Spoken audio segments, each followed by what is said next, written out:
पायल की उम्र 7 साल थी जब उसे चॉक खाने की आदत लग गई। स्कूल में पढ़ाई के दौरान जब भी उसे मौका मिलता वह चॉक का छोटा टुकड़ा तोड़कर खा लेती। एक दिन उसकी माँ किरण ने उसे यह करते हुए देख लिया। किरण पायल से कहती है, पायल, तुम ये क्या कर रही हो? चॉक खाना सेहत के लिए बहुत बुरा होता है। अब से इसे कभी मत खाना। माँ, मुझे बस अच्छा लगता है, लेकिन अब नहीं खाऊंगी। पायल ने माँ से वादा तो कर लिया, लेकिन उसकी यह आदत छूटने का नाम ही नहीं ले रही थी। धीरे धीरे चॉक की जगह उसने मुल्तानी मिट्टी खाना शुरू कर दिया। वह मिट्टी बाजार से खरीदकर अपने कमरे की दराज में छिपाकर रखती और जब भी मौका मिलता उसे खा लेती।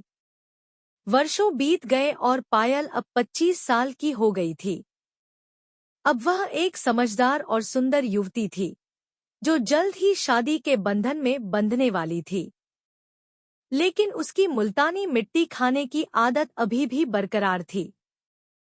शादी की तैयारियों के दौरान जब भी वह शॉपिंग के लिए जाती, मुल्तानी मिट्टी खरीदकर अपनी दराज में छिपाकर रखती।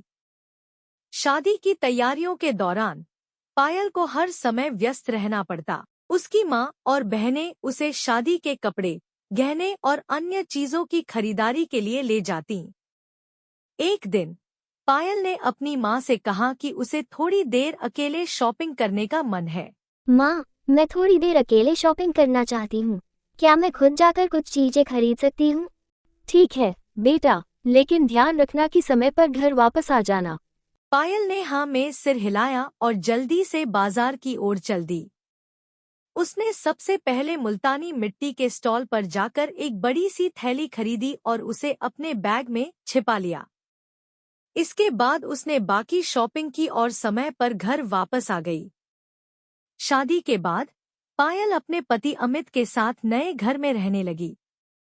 कुछ महीनों तक सब कुछ सामान्य चलता रहा, लेकिन एक दिन अमित ने पायल को मुल्तानी मिट्टी खाते हुए देख लिया।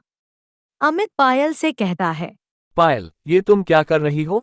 मुल्तानी मिट्टी खाना सेहत के लिए बहुत हानिकारक है। तुम्हें इसे तुरंत ही छोड़ देना चाहिए। सॉरी अमित, मुझे बस इसकी आदत है। मैं वादा करती हूँ कि अब नहीं खाऊंगी। अमित के कहने पर पायल ने वादा तो कर लिया, लेकिन उसकी यह आदत छूटने का नाम ही नहीं ले रही थी। जब भी उसे मुल्तानी मिट्टी की तलब लगती, वह चोरी छिपे खा लेती। कोई नहीं जानता था कि पायल की यह आदत अभी भी जारी है। एक दिन पायल और अमित के बीच इस आदत को लेकर गंभीर बातचीत हुई। अमित पायल से कहता है, पायल, मैं समझ सकता हूँ कि तुम्हें इसकी आदत है, लेकिन तुम्हें इसे छोड़ना होगा। ये तुम्हारी सेहत के लिए बहुत नुकसानदेह है। अमित, मैं समझती हूँ। मैंने बहुत कोशिश की, लेकिन मुझे लगता है कि यह आदत मेरे बस के बाहर है। हम एक डॉक्टर से मिल सकते हैं। शायद वे तुम्हारी मदद कर सकें। ठीक है, मैं तैयार हूँ। अमित और पायल एक डॉक्टर से मिले, जिन्होंने पायल को कुछ सलाह दी और उसकी मदद करने का वादा किया। पायल ने डॉक्टर की सलाह मानी और कुछ समय के लिए मिट्टी खाना बंद कर दिया, लेकिन उसकी यह आदत अभी भी छुपी हुई थी। एक रात जब अमित गहरी नींद में था, पायल ने दराज से मुल्तानी मिट्टी निकाली और धीरे धीरे उसे खाने लगी।